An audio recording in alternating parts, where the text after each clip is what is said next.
Hello friends, good morning. இன்றைக்கி காலையிலே vegetable ரைஸும் குருமாவும் தான் செய்ய போகிறேன். பட்டாணி உருளைக்கிழங்கு. அதுக்காக இஞ்சி, பூண்டு, சின்ன வெங்காயம், பச்சை மிளகாய் இது வதக்கிட்டுருக்கேன். இதை வதக்கி அரைச்சி செய்ய போகிறேன். இஞ்சி பூண்டு பேஸ்ட் கொஞ்சம் தான் இருக்குது. அது வெஜிடபிள் ரைஸ்க்கு சரியாக இருக்கும். இப்போ அரைச்சி வைக்கணும், சாட்டர்டே தான். அதனால இதில் இஞ்சியும் பூண்டு சேர்த்துருக்கேன். அப்படி இஞ்சி பூண்டு பேஸ்ட் இருந்தால் நம்ம இதில் இஞ்சி பூண்டு சேர்க்க தேவையில்லை. வெறும் வெங்காயம் பச்சை மிளகாய் வதக்கி நம்ம அரைச்சிக்கலாம். அதுக்கப்புறம் உருளைக்கிழங்கு நைட்டு பட்டாணி ஊற வச்சுருந்தேன். பட்டாணி உருளைக்கிழங்கும் குக்கரில் வச்சு வேக வச்சு வடிகட்டி வச்சுருக்கேன். இப்போ உருளைக்கிழங்கை உரித்து எடுத்துக்கலாம். உருளைக்கிழங்கை உரித்து கட் பண்ணி வச்சுட்டேன். பட்டாணி அதில் இருக்குது. இப்போ வதக்கின வெங்காயம், சின்ன வெங்காயம், பச்சை மிளகாய், இஞ்சி பூண்டு நல்லா வதங்கிடுச்சு. இதை ஆற வச்சு நம்ம அரைச்சி எடுத்துகிட்டு வந்துடலாம். நம்ம வதக்கின பொருளெல்லாம் மிக்ஸி ஜாரில் சேர்த்து நல்லா ஃபைன் பேஸ்ட்டாக அரைச்சி எடுத்துகிட்டு வந்தாச்சு. இப்போ அடுப்பு பற்ற வச்சு வானல் போட்டுக்கலாம். அதே வானல் தான் நான் கழுவி எடுத்துகிட்டு வந்திருக்கேன். வானல் சூடாகிடுச்சு. எண்ணெய் ஊற்றிக்கலாம்.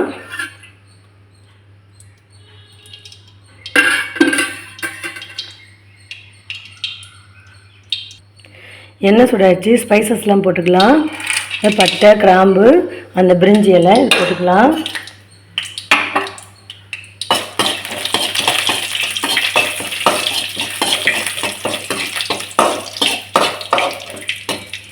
இது எல்லாமே பொரிஞ்சிருச்சு. கருவேப்பிலை சேர்த்துக்கலாம்.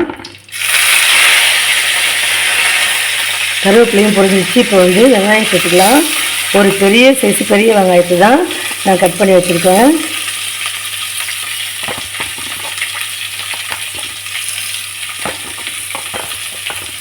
வெங்காயம் நல்லா வதங்கட்டும். வெங்காயம் வதங்கிட்டு இருக்கு. இப்போ குருமாவுக்கு தேவையான கல் உப்பு சேர்த்துக்கலாம்.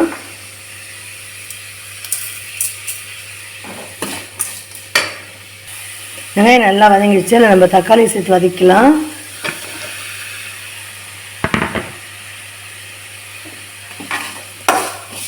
தக்காளி நல்லா வதங்கட்டும்.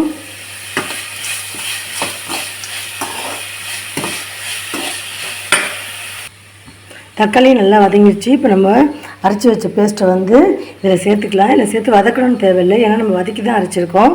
அதனால் நம்ம அப்படியே சேர்த்துட்டு தேவையான அளவு தண்ணி கழுவி நம்ம ஊற்றிக்கலாம். அரைச்ச பேஸ்ட்டை தக்காளி வெங்காயத்தோடு நம்ம சேர்த்துட்டோம். இப்போ மிக்ஸி ஜாரை கழுவி வச்சுருக்கேன். இந்த தண்ணியை நம்ம சேர்த்துக்கலாம்.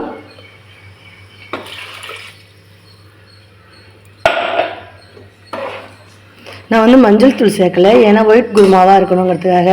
அப்படியே இருந்தாலும் இந்த தக்காளி கலரில் கொஞ்சம் குருமா கலர் மாறி தான் போயிடுது. இப்போ உங்களுக்கு எவ்வளோ குருமா தெரியாது தகுந்த மாதிரி தண்ணி சேர்த்துக்கோங்க. இது ஒரு கொதி வரட்டும். வந்தவொடனே நம்ம அவிச்சு வச்சுருக்கிற பட்டாணியும் உருளைக்கிழங்கையும் இதில் சேர்த்துடலாம். இந்த பக்கம் இட்லி ஊற்றி வைக்கிறதுக்காக தண்ணி போட்டிருக்கேன். இப்போ இட்லி ஊற்றி வச்சிடலாம். குருமா நல்லா ஒரு கொதி வந்துருச்சு. இப்போ வேக வச்சு வச்சுருக்கிற பட்டாணி உருளைக்கிழங்கு அதில் சேர்த்துடலாம். அப்போ தான் நமக்கு உப்பு காரெல்லாம் எல்லாம் ஏறும்.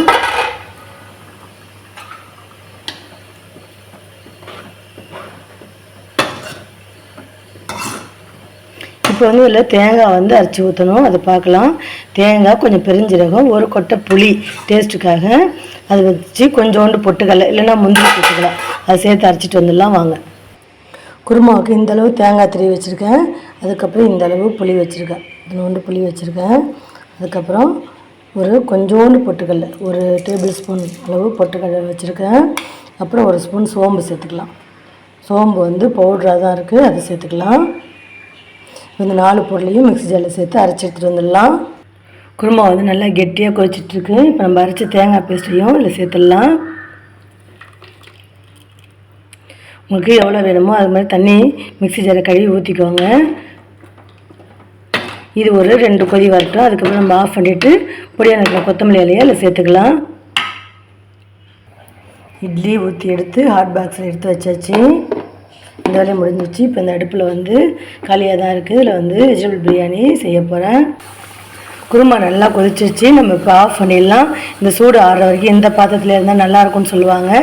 சூடு ஆறுனதுக்கப்புறம் நம்ம பொடியாக நறுக்கின கொத்தமல்லி இலையை சேர்த்துக்கலாம். அப்போ தான் கொத்தமல்லியோட க்ரீன் கலர் அப்படியே இருக்கும். இப்போ ஆஃப் பண்ணிடலாம். குருமா வந்து நல்லா ஆறிடுச்சு. அதை வந்து வேறு பாத்திரத்துலேயே மாற்றியாச்சு.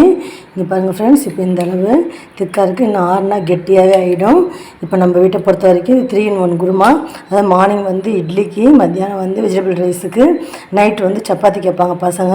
இந்த குருமா வந்து சப்பாத்தி, பூரி, இட்லி, தோசை, வெஜிடபிள் ரைஸ் எல்லாத்துக்குமே நல்லாயிருக்கும். அதே மாதிரி நம்ம குழா போட்டு செஞ்சாலும் இந்த மாதிரி செஞ்சு வச்சு தொட்டுக்கிட்டால் ரொம்ப நல்லாயிருக்கும். இப்போ இதில் பொடியாக இருக்குன்னா கொத்தமல்லி இலையை சேர்த்துடலாம். கொஞ்சம் வந்து பியூர் ஒயிட்டாக இல்லை, கொஞ்சம் கலர் மாறிடுது.